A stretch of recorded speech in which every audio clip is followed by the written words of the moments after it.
오늘 이제 풍수지리의 역사부터 이야기를 쭉 해나가고 그 다음에 바로 연결이 돼가지고 풍수 이론 중에 첫 번째 이론인 형세론의 일부분을 하도록 하겠습니다. 자, 풍수지리의 역사. 풍수는 제가 저번 시간에 뭐라 그랬죠? 삼터에 대한 이야기다. 삼터. 이제 터에 대한 이야기다. 터에. 자기가 살기도 바빠 죽겠는데 죽은 사람부터 먼저 생각했겠습니까? 원시인들 입장에서 생각을 해보면, 그죠? 자기가 일단 편히 살고 난 다음에 지능이 발달돼서 그 다음에 자기네들이 안정이 되니까 이제 죽은 사람까지 신경 썼지. 자기가 살기도 바쁜 판에, 동굴 생활할 판에 무덤을 신경은 못 썼을 것이다. 원시인들 입장에서 보자는 얘기예요. 그럼 원시인들도 뭐는 반드시 했을 것이다. 어떠한 공간을 좋아했을 것이라는 거예요. 어떠한 공간. 비바람 막는 곳. 비바람은 막고 살았을 것이다. 그게 이제 하나의 동굴이었을 수도 있고, 그 다음에 좀 더 진흥이 돼서 천막을 치고 뭐 이런 식으로 됐는데, 거기에 또 하나 조건이 뭐죠? 수렵 생활을 하든 농사를 하든 간에 일단 비바람 막는 곳에서 살라 했고, 두 번째가 생활 용수가 필요했다. 물은 있어야 돼. 이렇게 비바람 막는다는 소리가 결국에는 풍수에서 이야기하는 거는 장풍이었고요. 그 다음에 생활용수가 필요한 거는 득수였다. 근데 나중에 이 생활용수는 뭘로 바뀌죠? 황하 같은 데서는, 황하강 같은 데서는 범람을 함으로 물줄기를 조심하자는 쪽으로 이야기가 됐지, 맨 처음엔 생활용수, 먹고 사는 용수가 필요했을 것이다. 근데 이 상황이 이제 세계적으로 보면 북반구에 위치했기 때문에 저절로 북쪽의 쪽으로는 산이, 북쪽에서는 산이 막아가지고 바람을 적게 만들게 되고, 그럼 뒤쪽에 산이 있다는 소리는 뭐죠? 저절로 앞쪽에는 빈 공터가 나온다는 얘기예요. 또 산줄기가 뒤쪽에서 이렇게 흘러내려올 테니까 그 사이사이로 자연스럽게 또 생길 수밖에 없는 건 물줄기들하는 거예요. 물줄기. 그죠? 그러니까 북반구에서 살았으므로 생기는 게 뭐다? 남면하는 거를 좋아했다는 거예요. 남면. 남쪽을 바라보고 사는 걸 좋아했다. 그래서 궁궐도 이 남면하라고 하는 대원칙을 지키게 됩니다. 예를 들어서 원래 조선 한양에 보면은 요 그림만 나오면 어디인 줄 알겠죠? 예? 어디입니까? 청와대 뒷산이잖아. 청와대 뒷산에 경복궁이 뒤에 맥세가 자연히 들어오니까 북쪽에서 내려오니까 당연히 군주, 궁궐은 남면하게 된단 말입니다. 근데 여기서 구대 성종 때 창덕궁으로 간단 말입니다. 그랬을 때 이쪽에 창경궁이 하나 세워지면서 이거는 남면을 하고 있는데, 창덕궁은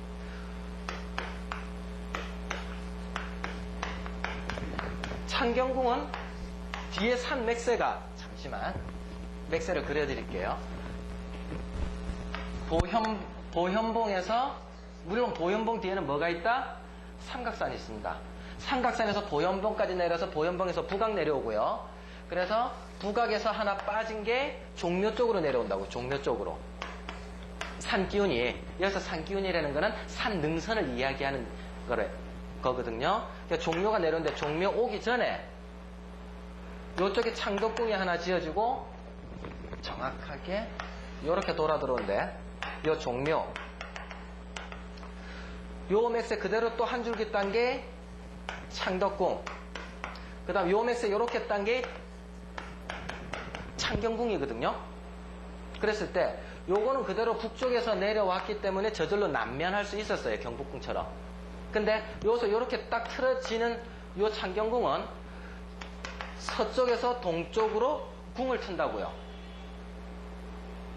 왜? 기맥선을 뒤에서 받아야 되니까. 요 기맥선을 뒤에서 받는다라는 논리는 뭐냐면 우리 배산임수라는 소리 많이 들어봤죠. 산 기운은 등에서 받고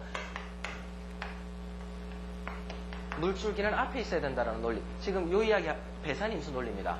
그랬을 때 산줄기가 서쪽에서 동쪽으로 오니까 궁도 서쪽에서 동쪽을 향하게끔 지은 거예요. 그러니까 이게 대원칙인데도 불구하고 정전은 요렇게 만들어 놓고 임금 이래도 뭔가 불안하거든. 이 남면하라는 소리에. 예? 그래서 편전을 남쪽으로 하나 일부러 또 만듭니다. 정전은 정치를 공식적으로 하는 것이고 편전은 왕의 개인 사무실이잖아요.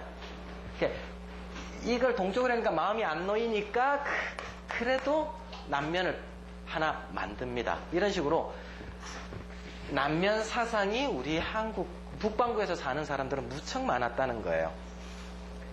그러면 이것이 그냥 덥기만 한 북반구, 북반구도 10도가 있고 20도가 있고 30도가 있고 40도가 있고 90도까지 있잖아요. 그럼 10도나 20도 이렇게 낮은 지역에서는 남면할 이유가 있다 없다? 없죠. 이미 더우니까 뒤에 북풍을 받을 일이 없잖아요. 근데 30도 이상 35도씩 올라간 데서는 이제 드디어 아열대 지방을 벗어나서 대륙선 기후 쪽으로 올라가니까 거센 바람이 불기 시작하니까 남면을 좋아하게 되는 겁니다.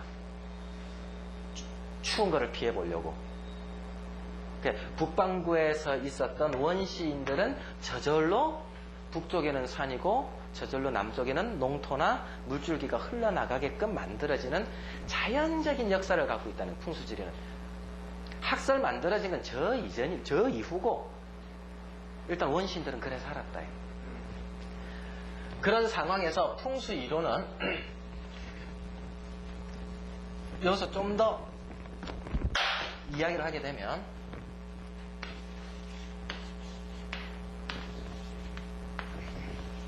진짜 이쁘죠? 자, 지도 딱 했을 때 메소포타미아 문명, 인더스 문명, 이집트 문명, 예? 그 다음 화가 문명이 여기 있지 않습니까? 그죠? 자, 그럼 이랬을 때 이 팀들은 20도 플러스 마이너스 있는 아열대 지방이라는 얘기예요. 장풍이 필요했다 안 했다. 산으로 막을 이유가 있었다 없었다? 없었다. 비바람이 춥지 않았기 때문에. 근데 이 황하 문명은 대륙선 기후였기 때문에 추워지기 시작을 했다는 거예요. 그래서 이 세 군데 이집트나 메소포타미아나 그 다음에 요 인더스강 같은 경우에는 뭐가 가장 관심이었다? 득수였다는 얘기예요. 득수. 생활 용수가 얼마만큼 필요하냐 안 하냐는 문제. 근데 이 황하 문명은 대륙선 기후 때문에 차가워지는 시베리아 기단이 몰려오니까 여기에는 장풍이라는 것과 득수라는 것을 같이 염두에 두고 집을 만들게 되더라는 거예요. 중국집 같은 경우에는 특히 이렇게 만들어지죠. 입구자 가운데 마당이 있고 설계 자체가 우리 옛날에 공부했죠. 함경도 평양도 북지방은 집이 이런 식으로 만들어지고 그죠? 그 다음에 남쪽으로 내려올수록 이래 만들어지고 이런 식으로 이제 배운 거 기억납니까? 예, 추우니까 옹기종기 모여 있는 거예요. 더우니까 이제 퍼지기 시작을 하는 거, 전통가옥도. 그랬을 때 장풍둑수를 동양에서는 장풍까지도 신경 쓰게 됐다. 거기다가 한국은 중국에서는 이 둘 중에서도 그래도 득수를 조금 더 쳐줬고 한국은 눈 뜨면 산이니까 물 보이는 것보다 장풍을 더 신경 쓰게 되었다. 한국은.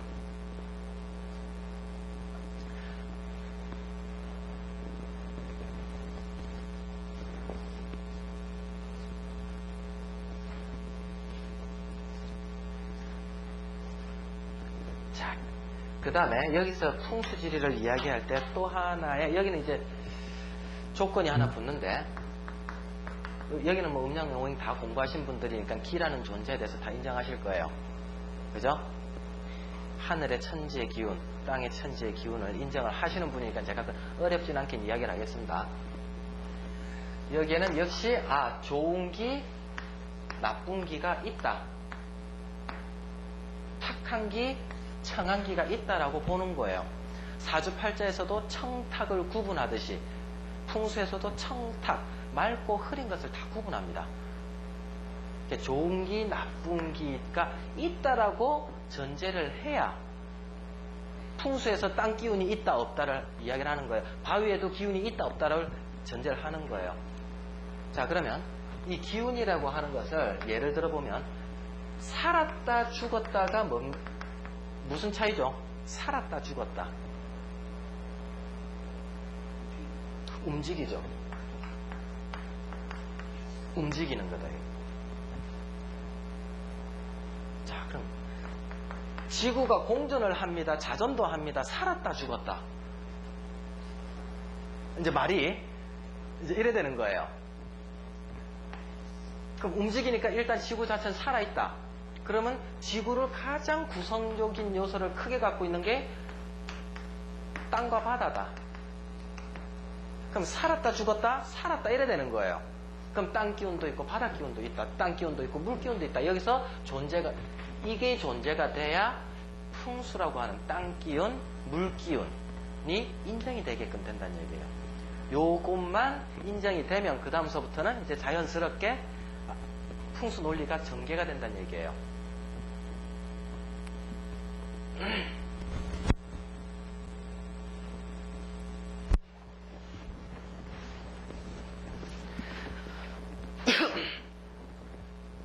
자,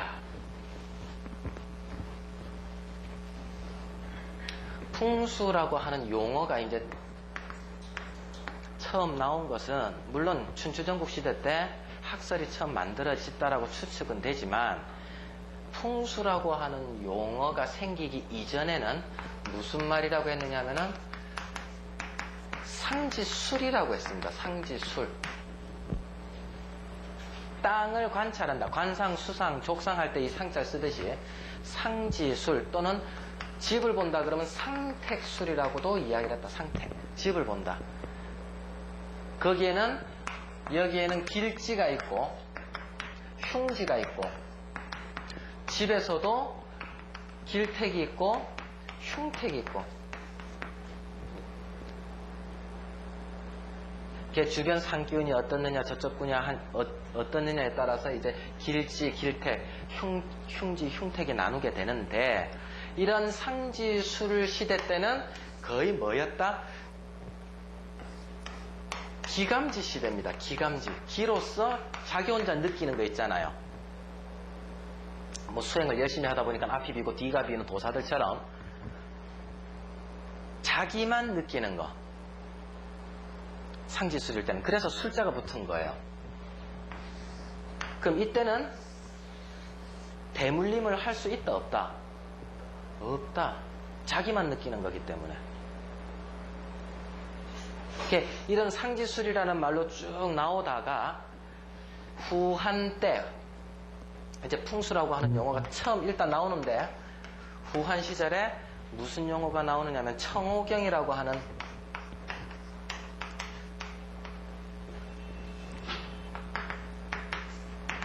청오자가 지은 청호경이라고 하는 책자에 아주 얇은 책자입니다. 얼마 안 돼요. 몇 페이지 안 돼요. 거기에 이제 무슨 풍수라고 상지술이라고 이야기를 하면서도 풍수라는 단어가 처음으로 이제 등장할 때입니다. 그럼 후한이면은 언제입니까? 춘추전국 시대가 진나라에서 통일되고 한나라 유방이 싸우다 그러니까는 누구지? 초한지에 나오는 항우와 유방이 싸우다가 만드는 게 이제 한나라잖아요. 그때 뭐라고 나왔냐면은 이제 풍수라고 하는 용어가 처음 나오는 거니까 음양 부하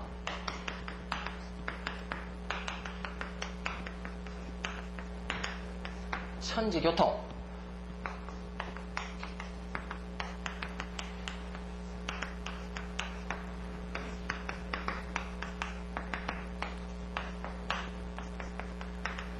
외기성형이라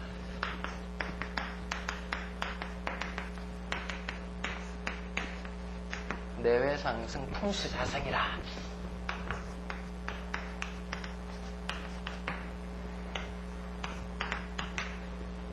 음양이 부합하여 천지가 교통하니 서로 통하니 여기서 한 줄 끊고 또 여기서도 한 줄 끊고 내기가 싹을 틔우고 맹자 요 맹자인데 싹틀 맹자입니다.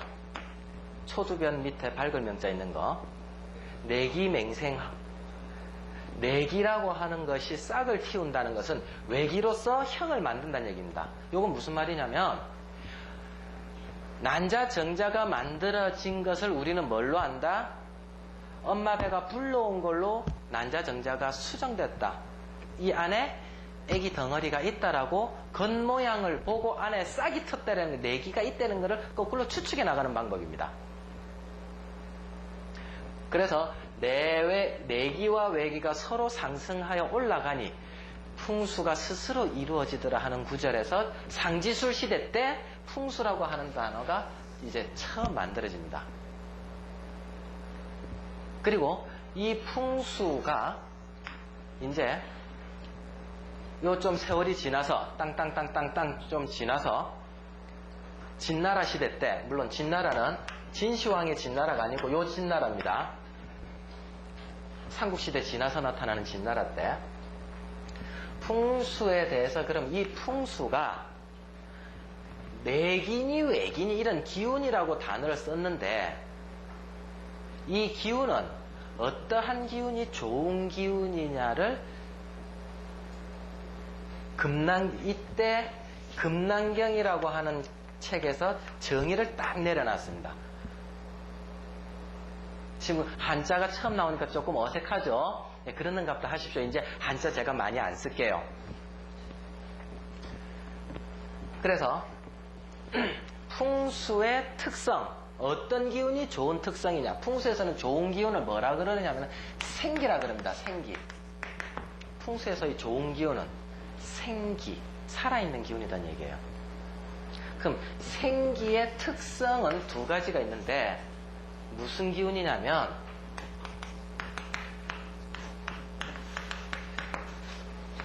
기승,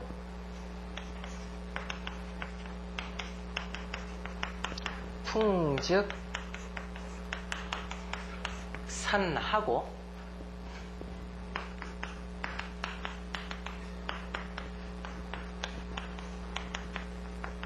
기계수 측지하라라는 내용이 있습니다. 이것이 생기의 2대 특성입니다. 이제 한자 안 쓰겠습니다. 웬만해서는 한자 안 쓰겠습니다. 요까지. 근데 이 구절의 풍수를 거의 진짜 50% 이상을 풀 때 필요한 방법입니다. 정말 필요해요. 이제 요 말은 이제 무슨 말이냐면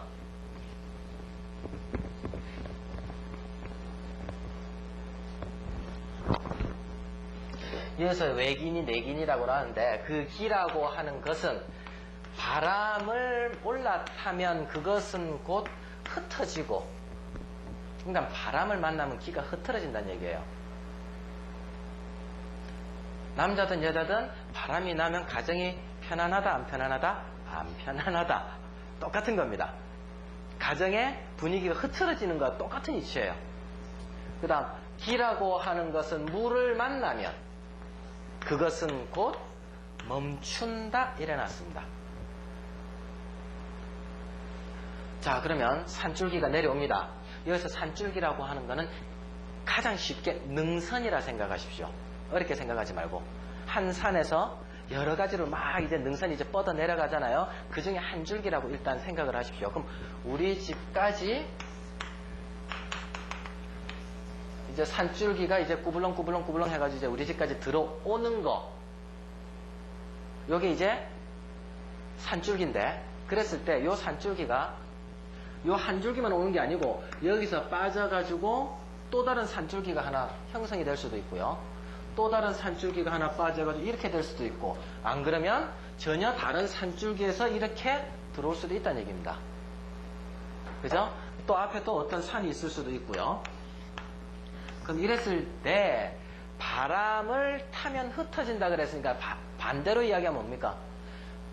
바람을 막아주면 기가 모인다라는 뜻이죠. 그래서 이렇게 바람을 막아주면 모인다는 얘기예요. 근데 범위가 어디 범위냐 하는 거지. 그 범위가 이제 두 번째 라인입니다.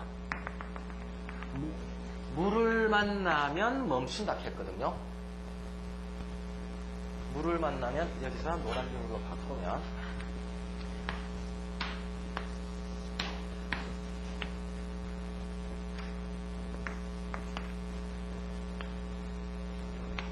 산줄기가 여러 개 오면 물을 만나면 멈춘다. 자, 이 산기운이 왔습니다. 산기운이라는 거는 물을 건널 수 있다 없다부터 먼저 아셔야 되겠죠. 우리가 산이 쭉 가다가 우리가 능선을 타고 갑니다. 등산을 합니다. 등산을 하고 딱 능선을 타고 내려가는데 물줄기를 만나면 산이 끊어졌다고 표현을 하죠. 물을 안 만나면 계속 능선이 이어진 걸로 보죠. 그죠? 물줄기를 만났다는 소리는 산줄기가 끊어졌다는 소리하고 똑같은 말입니다. 그죠?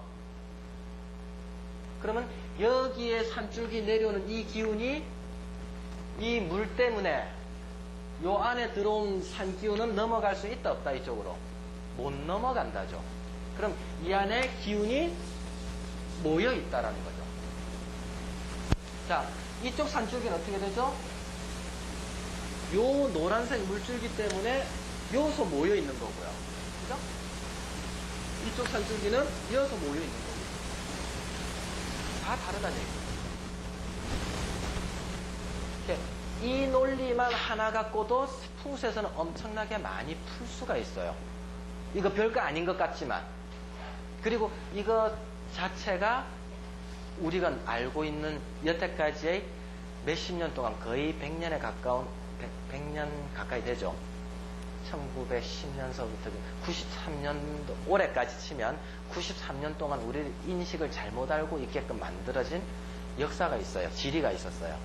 이 논리를 전혀 생각 안 한 논리를 우리는 93년간 배워왔어요.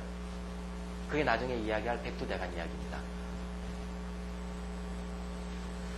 광주산맥, 차경산맥, 노령산맥이 틀렸다는 얘기예요. 이 논리가 아니란 얘기예요. 가장 간단한 논리인데.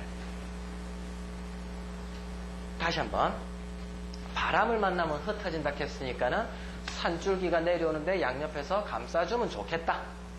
그 다음 물을 만나면 기가 멈춘다 했으니까는 내려오는 게 물 때문에 여기 고이면 된다. 이 논리입니다. 아주 간단합니다. 어렵지도 않습니다. 아시겠죠? 요게 생기, 기가 요 안에 어딘가 모이는 곳을 이야기를 하고 있다. 그게 요 생기의 2대 특성인데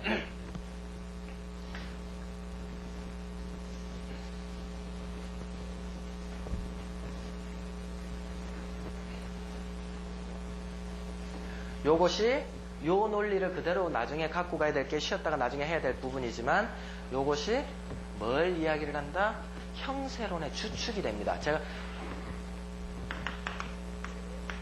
형세론이라고 하는 논리가 있다 그랬고 그 다음 형국론이라고 하는 논리가 있다 그랬고 세 번째는 좌향론이라는 논리가 있는데 아무것도 아닌 이 논리 같지만 이 형세론을 완전히 밑바탕 베이스를 깔아주는 논리가 됩니다.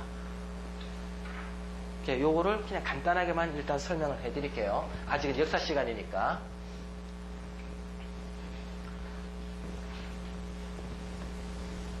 풍수를 나중에 저한테 배우시게 되면 이제 그 어느 사찰을 갔다, 어느 서원을 갔다 그럼 제일 먼저 유심하게 딱 보는 게 창건주를 봅니다. 창건주, 2절에 창건주가 누구냐? 의상이었느냐? 안 그럼 고려시대 때 누구였느냐, 조선시대 때 누구였느냐를 자세히 보실 수밖에 없어요. 그게 이 풍수 역사와 맞물리기 때문에.